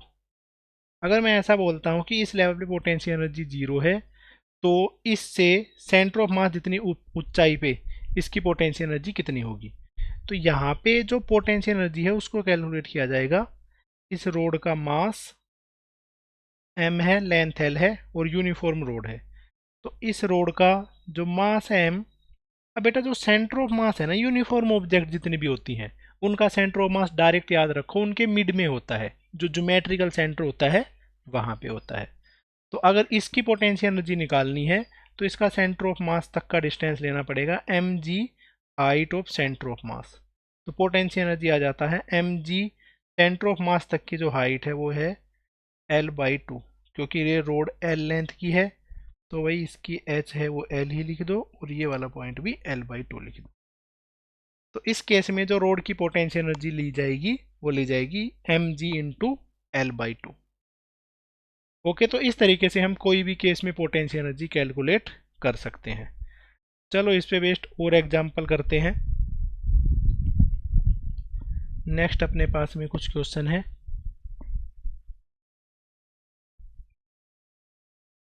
कोई अपने पास में एक रोड रखी हुई है, इस तरीके से ये रोड है। इस रोड को मैंने ऐसे रखा हुआ है। इधर से जो एंगल बन रहा था वो था 60 डिग्री। अब इसकी पोटेंशियल एनर्जी कैलकुलेट करनी है। अगर लोवेस्ट पॉइंट की पोटेंशियल एनर्जी 0 है तो पोटेंशियल एनर्जी ऑफ रोड वो हमें बताना है कि उसकी वैल्यू कितनी होगी। ये जो रोड है इसकी पोटेंशियल एनर्जी बतानी है कि इसकी पोटेंशियल एनर्जी है वो कितनी होगी। तो बिल्कुल सिंपल सा केस है, इस केस में लेके चल लेते हैं इसका सेंटर ऑफ मास। ठीक है, जो रोड है उसकी लेंथ है एल, तो रोड के सेंटर ऑफ मास तक की जो लेंथ है वो हो जाएगी L/2। और यहाँ से हम एक परपेंडिकुलर डाल देंगे, तो हमें जो हाइट कैलकुलेट करनी है ये वाली हाइट होगी। ओबियस सी बात है बेटा, कोई दिक्कत की बात है ही नहीं। तो इस केस में यहाँ तक का जो अपने पास में ये ट्राइंगल है, इस ट्राइंगल का यूज़ करके मैं इस एच की वैल्यू निकालने वाला हूँ। ठीक है, तो इस ट्राइंगल में मैं लगा देता हूँ साइन 60 डिग्री। तो साइन 60 क्या हो जाता है, ऐसी परपेंडिकुलर राइट एंगल ट्राइंगल में परपेंडिकुलर अपॉन हाइपोटेन्यूज। तो यहाँ पे जो परपेंडिकुलर है वो h है और हाइपोटेन्यूज है L/2। तो साइन 60 की वैल्यू पुट कर दी है √3/2 इज इक्वल टू 2h/L। इसका मतलब है यहाँ पे h की वैल्यू हो जाती है √3L/4। तो रोड की जो पोटेंशियल एनर्जी है वो बन जाती है mg height of centre of mass mg √3/4L। ये बन जाती है इस रोड की जो पोटेंशियल एनर्जी है वो। तो इतना सा इसका आंसर हो जाता है, इससे ज़्यादा इसमें कुछ भी करने की रिक्वायरमेंट नहीं है।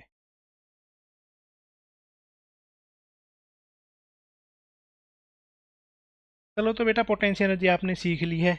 अब एक आधा क्वेश्चन ऐसा करते हैं जिसमें कि पोटेंशियल एनर्जी हमें निकालनी पड़े। देखो जैसे कि एक अपने पास में let a box filled of water,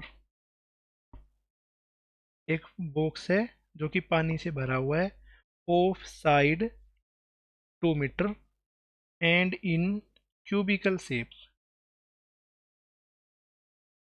एक बॉक्स है जिसकी शेप है क्यूबिकल और उसकी जो साइड है वो है 2 मीटर। ठीक है, और पानी से वो भरा हुआ है। इस तरीके का अपने पास में सिनेरियो है। तो हमें क्या कैलकुलेट करना है, फाइंड आउट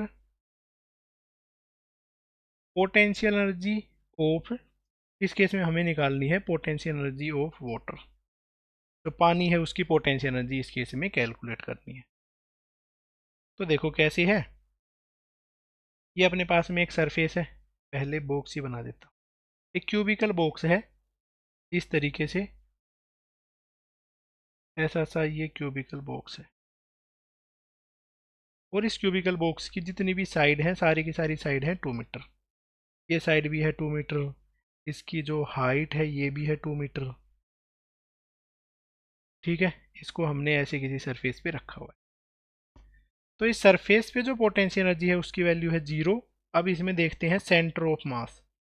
सेंटर ऑफ मास बेटा ओबियस सी बात है 1 मीटर ऊपर है सरफेस से, तो इसकी लोवेस्ट सरफेस है उससे 1 मीटर ऊपर पे है इसका सेंटर ऑफ मास। तो यहाँ पे पोटेंशियल एनर्जी निकालेंगे तो उसकी वैल्यू आ जाती है mgh, इस बॉडी का mass into G into centre of mass की हाइट। तो इस बॉडी का मास, पहले तो अपने लिए मास निकालना ही मुश्किल है, तो इसका मास निकाला जाएगा। मास को डायरेक्ट नहीं निकाल सकते हैं, डेंसिटी वाला फॉर्मूला है वो यूज किया जाएगा। वाटर के केस में जो अपने पास में डेंसिटी होती है, ठीक है, तो अपने पास में देखो डेंसिटी का फॉर्मूला हो जाता है मास अपॉन वॉल्यूम। ठीक है, तो इस चीज़ का यूज करके मास का फॉर्मूला निकाला जा सकता है। वॉल्यूम को लेफ्ट साइड में ले जाके तो मास को लिख सकते हैं density into volume into G into height of centre of mass. Density को लिखा है 10⁻3। इस जो क्यूब है इस क्यूब की वॉल्यूम क्या हो जाएगी, 2 का क्यूब।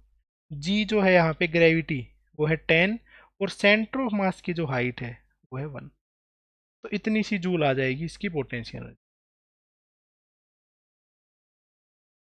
तो हो जाएगा 8 × 10⁻⁴ 80 किलो जूल। तो यहाँ पे जो पोटेंशियल एनर्जी आ जाती है वो बनती है अपने पास में 80 किलो जूल। ये जो वाटर है उसकी पोटेंशियल एनर्जी इतनी बन जाती है। बस इसका इतना सा केस है, इससे ज़्यादा इसमें और कुछ करने की रिक्वायरमेंट नहीं है। और कुछ क्वेश्चन करते हैं बेटा इसी कंसेप्ट पे बेस्ड। जैसे कि नेक्स्ट टाइप का अपने पास में क्वेश्चन है। ठीक है, इस तरीके से एक सरफेस है, इस सरफेस पे मैंने एक रोड को ऐसे एंगल पे रखा हुआ है। ठीक है, और रोड को जिस एंगल पे रखा हुआ है वो एंगल है 37 डिग्री। ठीक है, ओके, ऐसा सिनेरियो है। अब इस रोड को वहां से रिलीज कर दिया है तो रोड नीचे आके गिर गई है, इस तरीके से रोड गिर गई है। ओके, ऐसे थी रोड, ऐसे ये रोड गिर गई है। इनिशियल सिचुएशन ये है, इनिशियल, और इसकी जो फाइनल सिचुएशन है वो है ये। ठीक है, अगर रोड फॉल कर जाती है तो उस केस में बताना है work done by gravity. If the rod fall then find out work done by gravity. जो ग्रेविटी है उसका वर्क डन हमें कैलकुलेट करना है। ठीक है, तो सबसे पहले निकालेंगे इनिशियल पोटेंशियल एनर्जी, फिर निकालेंगे इस केस में फाइनल पोटेंशियल एनर्जी। ठीक है, इस सिस्टम की पहले निकाली जाएगी इनिशियल वाली पोटेंशियल एनर्जी और फिर निकाली जाएगी सिस्टम की फाइनल पोटेंशियल एनर्जी। इस तरीके से work done by conservative force निकाला जा सकता है। तो इनिशियल पोटेंशियल एनर्जी, जब भी पोटेंशियल एनर्जी लिखते हैं तो एक रेफरेंस हमें डिफाइन करना होता है। तो ये जो लेवल है जो नीचे वाला, यहाँ पे पोटेंशियल एनर्जी में मान लेता हूँ 0, यहाँ पे पोटेंशियल एनर्जी में मान लेता हूँ 0। अब इसका जो सेंटर ऑफ मास है इस रोड का वो है इस पॉइंट पे। ठीक है, रोड की जो लेंथ है वो L है, तो ये वाली हाइट हमें कंसिडर करके चलनी पड़ेगी। 37 को मैं थोड़ा कम लिख देता हूँ। ये वाली हाइट हमें कंसिडर करनी पड़ेगी ताकि हाइट ऑफ सेंटर ऑफ मास निकाली जा सके। तो इनिशियल पोटेंशियल एनर्जी आ जाती है m mass of road g into height of centre of mass. तो mg, रोड का जो बेटा इतना सा पोर्शन है उसकी वैल्यू है L/2। ये अपने पास में एक राइट एंगल ट्राइंगल है। L/2 में इधर वाला जो कंपोनेंट होगा वो होगा L cos थीटा और इधर वाला होगा वो होगा L sin theta. mg into L/2 sine 37, इस तरीके से आ जाता है height of centre of mass. Final potential energy की बात करें तो फाइनली तो इसी लेवल पे आके गिर गई है, तो फाइनल पोटेंशियल एनर्जी हो जाएगी इसकी 0।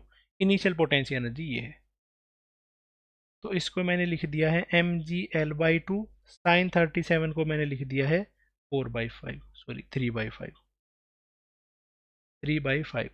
तो ये आंसर हो जाता है 3/10 mgl।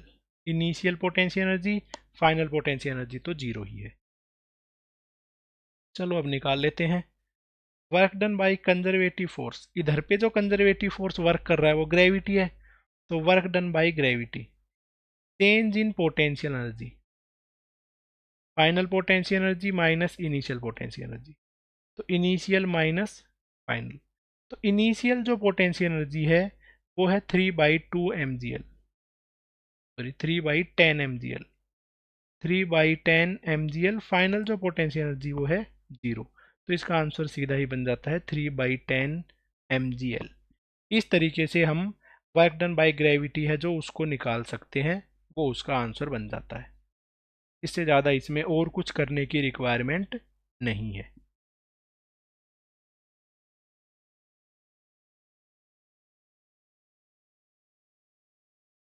इसके बाद देखो नेक्स्ट नेक्स्ट टाइप का जो क्वेश्चन है वो करते हैं। इस तरीके से है बेटा, अपने पास में एक टेबल है। ठीक है, टेबल जिसको हॉरिजॉन्टली रखा गया है। इनिशियल सिचुएशन ऐसी है कि इस टेबल के ऊपर में हमने एक चेन रखी हुई है। ठीक है, चेन ऐसे मोती मोती से मिलके बनी हुई है और उस चेन को मैंने इस तरीके से रखा हुआ है। इतनी सी चेन है वो लटकी हुई है। ओके, अब अगर मुझे पूरी चेन को खींच के यूपर करना है, ठीक है, चेन का जो लेंथ थी वो थी L, इसका 1/3 पोर्शन है वो नीचे की तरफ लटका हुआ है। लेट है uniform chain of mass m, length L is as shown. इस तरीके से एक यूनिफॉर्म चेन है जिसका मास m, लेंथ L, ऐसे ही उसको रखा गया है। ठीक है, ऐसा अपने पास में सिनेरियो है। तो इसमें हमें क्या कैलकुलेट करना है, find out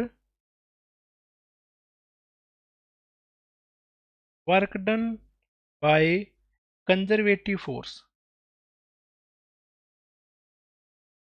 conservative force to pull the chain up on table, chain को नीचे से टेबल के ऊपर में कंप्लीटली पुल कर देना है। इस केस में कंजर्वेटिव फोर्स को कितना वर्क डन करना पड़ेगा। ठीक है, हाँ क्वेश्चन प्रॉपरली सही लिखा हुआ है। तो अब देखो बेटा, इस क्वेश्चन का सॉल्यूशन निकालते हैं। इनिशियल की सिचुएशन ऐसी थी, फाइनल की जो सिचुएशन है वो हम बनाते हैं। तो इस केस में लिखता हूँ मैं सॉल्यूशन। फाइनल सिचुएशन है वो मैंने ऐसे बना दी है, इस तरीके से चेन के जो मणिये मणिये से हैं सारे के सारे इस टेबल के ऊपर में आ गए। पहले इस चेन का इतना सा पोर्शन टेबल के ऊपर था, इतना सा पोर्शन टेबल से नीचे था। अभी मैंने जब पूरा खींच दिया है तो फाइनल सिचुएशन इस तरीके से बन गई है। ये जो बन गई है ये है फाइनल। ओके, इनिशियल और फाइनल दोनों सिचुएशन जो है हमने लिख दी है। अब इस केस में बताना है कि जो कंजर्वेटिव फोर्स है उसने ऐसा करने में कितना सा वर्क डन किया है। ओके, सिंपल सा क्वेश्चन है, कुछ भी इसमें मुश्किल नहीं है। तो कंजर्वेटिव फोर्स है, इसमें सिर्फ ग्रेविटी लग रही है, ग्रेविटी ने ही वर्क डन किया है। ठीक है, ग्रेविटी है या कंजर्वेटिव फोर्स कुछ भी बोल दे, दोनों का मतलब सेम ही है। तो देखो बेटा, यहाँ पे इसकी लेंथ एल बाई थी, टोटल लेंथ है एल, तो इतना सा जो पोर्शन है उसकी लेंथ कितनी हो जाएगी, 12/3। इस केस में कंप्लीटली चेन ऊपर की तरफ ही आ गई है। तो पहले ही लिखते हैं इनिशियल की पोटेंशियल एनर्जी। तो पहले पोटेंशियल एनर्जी में एक रेफरेंस डिफाइन करेंगे। तो जो टेबल टेबल का जो लेवल है वो मैंने मान लिया है कि इनिशियल पोटेंशियल एनर्जी का लेवल है, मतलब सॉरी रेफरेंस लेवल है। तो अब इस तरीके से हम इसमें निकालते हैं इनिशियल पोटेंशियल। अब जो इतनी सी चेन है उसकी तो पोटेंशियल एनर्जी जीरो ही है। जो इतनी सी चेन अपने पास में लटकी हुई है वो देखो क्या है, इस रेफरेंस लेवल से नीचे की डायरेक्शन में है, और नीचे की डायरेक्शन में भी कितना नीचे है, L/6 नीचे है। इसका जो सेंटर ऑफ मास है कितना नीचे है, L/6 नीचे है, इतना सा। ओके, अब इनिशियल पोटेंशियल एनर्जी इतने से पोर्शन की तो जीरो आ गई है, बट इतने से पोर्शन की लिखनी पड़ेगी। तो पहले इतने से पोर्शन का मास पता होना चाहिए। तो अब देखो मास कैसे निकालेंगे, जब L लेंथ थी उसका मास है m, तो नीचे से जो तरफ लटका हुआ है वो है L/3, उसका मास क्या हो जाएगा, m/3। तो क्या हो जाता है m/3 इंटू जी, और इसका सेंटर ऑफ मास है नीचे की तरफ में है L/6। तो इसकी पोटेंशियल एनर्जी साथ साथ में नेगेटिव भी बन जाएगी। तो ये बन जाता है इनिशियल पोटेंशियल एनर्जी की सिचुएशन। तो इनिशियल पोटेंशियल एनर्जी इस केस में बन गई है -mgl/18। ये हो चुकी है इनिशियल पोटेंशियल एनर्जी। फाइनली जो पूरी की पूरी चेन है वो इसी लेवल पे आ गई है, तो फाइनल पोटेंशियल एनर्जी है उसकी वैल्यू तो है जीरो। इनिशियल पोटेंशियल एनर्जी भी लिख दी है, चलो फाइनल पोटेंशियल एनर्जी भी लिख दी है। अब हमें क्या निकालना है, work done by conservative force. तो work done by conservative force है, इसका आंसर आ जाता है negative of change in potential energy, negative of potential energy final minus potential energy initial. तो इसका आंसर है वो बनता है initial potential energy minus final potential energy. Initial है -mgl/18, फाइनल है जीरो, तो इसका जो आंसर है वो हो जाता है -mgl/18। ये बनता है work done by conservative force. बस इतना सा आंसर हो जाएगा। इसके अलावा तो इसमें और कुछ करने की रिक्वायरमेंट ही नहीं है।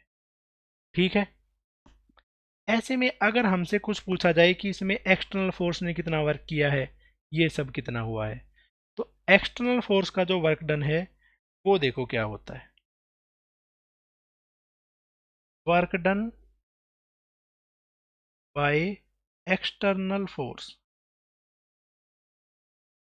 इन अबव केस, ऐसा कोई भी केस हो उसमें एक्सटर्नल फोर्स का जो वर्क डन है वो अगर पूछा जाए तो वो देखो हम कैसे निकाला करेंगे। तो बेटा हमें पता है कि work done by all forces होता है चेंज इन काइनेटिक एनर्जी। अब ये जो चेन है इसको स्लो स्लो अप किया गया है, पहले भी रेस्ट पे थी बाद में भी रेस्ट पे ही है, तो चेंज इन काइनेटिक एनर्जी की तो वैल्यू हो गई है जीरो, पहले भी जीरो है फाइनल भी जीरो है। Work done by all force लिखने वाला हूँ, एक तो इसमें कंजर्वेटिव फोर्स लग रहे हैं और एक आपने बताया कि क्वेश्चन में एक्सटर्नल फोर्स लग रहा है। तो कभी एक्सटर्नल फोर्स का वर्क डन अगर लिखना हो तो कंजर्वेटिव वाली टर्म को राइट साइड में ले जाएंगे। तो ऐसे केस में work done by conservative force है वो भी निकाला जा, work done by external force है वो भी निकाला जा सकता है। तो ऊपर वाले केस में जो work done by external force है वो बन जाता है negative of work done by conservative force, मतलब कि एक्सटर्नल फोर्स ने वर्क डन किया है mgl/18, जो एक्स्ट्रा कोई फोर्स लग रहा है जो इसको उठा के रख रहा है उस फोर्स का वर्क डन है वो हो जाता है mgl/18। इस तरीके से उसका आंसर भी हम निकाल सकते हैं। ये इसका प्रॉपर